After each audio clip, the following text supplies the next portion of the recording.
नमस्कार, मैं श्रीउतर स्वरूप सेवा संस्था के तरफ से और राम कुमार पाल चौसठ फाउंडेशन की तरफ से आपका राष्ट्रीय बाल सनातनी वक्ता माधव पांडे। आज का विषय है श्रीमद् भागवत पूतनावध। भगवान श्री कृष्ण मैया यशोदा और नंद बाबा के प्रांगण में पालने में झूला झूल रहे थे। कंस ने भगवान को मारने के अनंत विधि रचा और पूतना को भी भगवान श्री कृष्ण को मारने के लिए भेजा। पूतना का आगमन हुआ।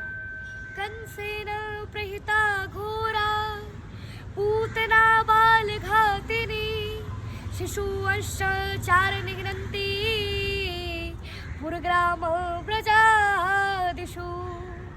अर्थात कंस के द्वारा भेजी गई पूतना नाम की राक्षसी जो छोटे छोटे बच्चों को मारती हुई नगर में प्रवेश कर रही थी, फिर मायावी रूप से सुंदर स्त्री बनकर गोकुल नगर में प्रवेश कर जाती है।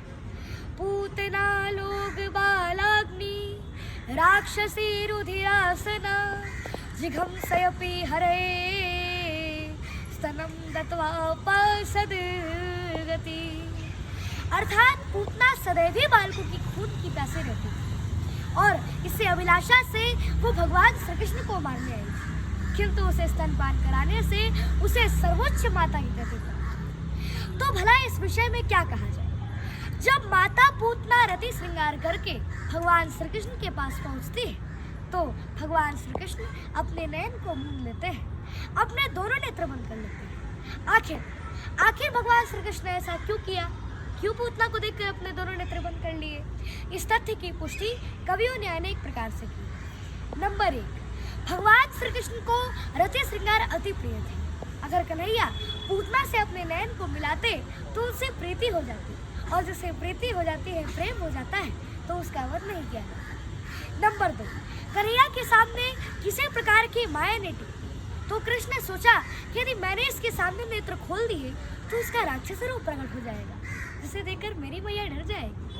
नंबर 3, प्रभु ने सोचा कि मेरी प्राप्ति तो किस साधन के बिना नहीं हो सकती, इसने इस जन्म में तो नहीं बल्कि पूर्व जन्म में जरूर कुछ साधन किए होंगे, इसलिए उसे देखने के लिए कन्हैया ने नेत्र बंद कर लिए।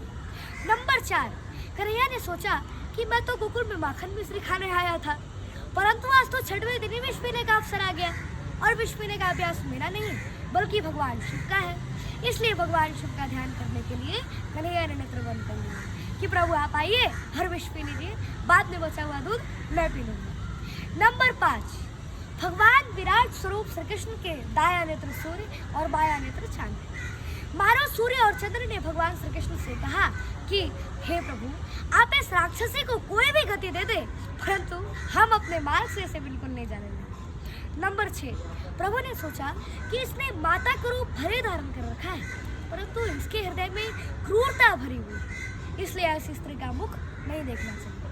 पूतना ने भगवान श्री कृष्ण के मुख में विष मिश्रित स्तन को डाल दिया। भगवान श्री कृष्ण दूध पीने के साथ साथ उसके प्राण भी हरने लगे। पूतना वहां से भागी और राक्षसी रूप में प्रकट हो गई और कहने लगी कि सामुंच मुंचाल मिते प्रभाषिणे निष्पिड़ यवाना खिल जीव मर्मणि वृत्तेत्य नेत्रे चरणों भुजो मुहुर प्रसवन्न गात्रा क्षिपते रुणोढ़। अर्थात बाल संहिता में ऐसा उपाख्यान आता है कि जब बालकों को पूतना नाम का ग्रह लग जाता है तो बालकम मुंचु मुंचु पूतने, तो इस मंत्र से झाड़ा लगाया जाता है, परंतु आज तो पूतना को एक बालक लग गया, इसलिए वह कहती है कि मुंचु मुंचु कन्हैया छोड़ दो। कन्हैया ने कहा कि मौसी, हम जिसे पकड़ते उसे छोड़ते नहीं है। इस प्रकार पूतना मृत्यु गति को प्राप्त हुआ। पूतना का शरीर बहुत बड़ा था, जहाँ उसकी अलके गिरी वह अलीगढ़ हो गया, जहाँ उसका गला गिरा वह आगरा हो गया, जहाँ उसका हाथ गिरा वह हाथरस हो गया।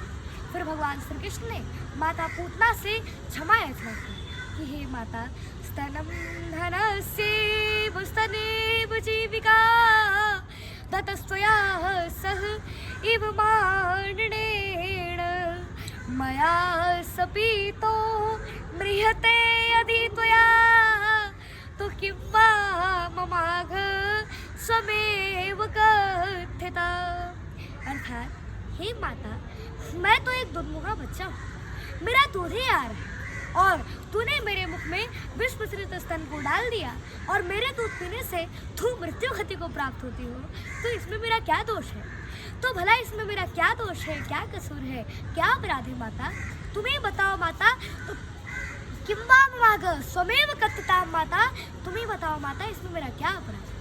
और इतना ही नहीं, बल्कि भगवान श्री कृष्ण ने माता पूतना को धात्रुसुताम गति मिले माता की गति प्रदान कर दी कि अहो बकीयम स्तनकालकूटम जिघांसयापा ययत विसाध्वी लेवे गतिं धात्रुसुतां ततोऽन्यं तो किं वा दयालुं शरणं व्रजेम। अन्यर्थ, अहो बकीयम, भला बकासुर की बहन पूतना ने जिघान से मनुष्यावश स्तन कालकूटे अपने स्तन में कालकूट जहर लगाकर श्री कृष्ण मुखे अपाय तत् श्री कृष्ण के मुख में डाल दिया। अपि साध्वी दुष्टान, फिर भी उस साध्वी दुष्टा को भगवान श्री कृष्ण ने धात्रुसुताम गतिम लेभे माता की गति प्रदान कर दी। तो किंवा दयालु शरणम प्रजेम, तो ऐसे दयालु को छोड़ कर हम किसी और की शरण में क्यों जाए? बार बोले भगवान मेरी लाल की जय।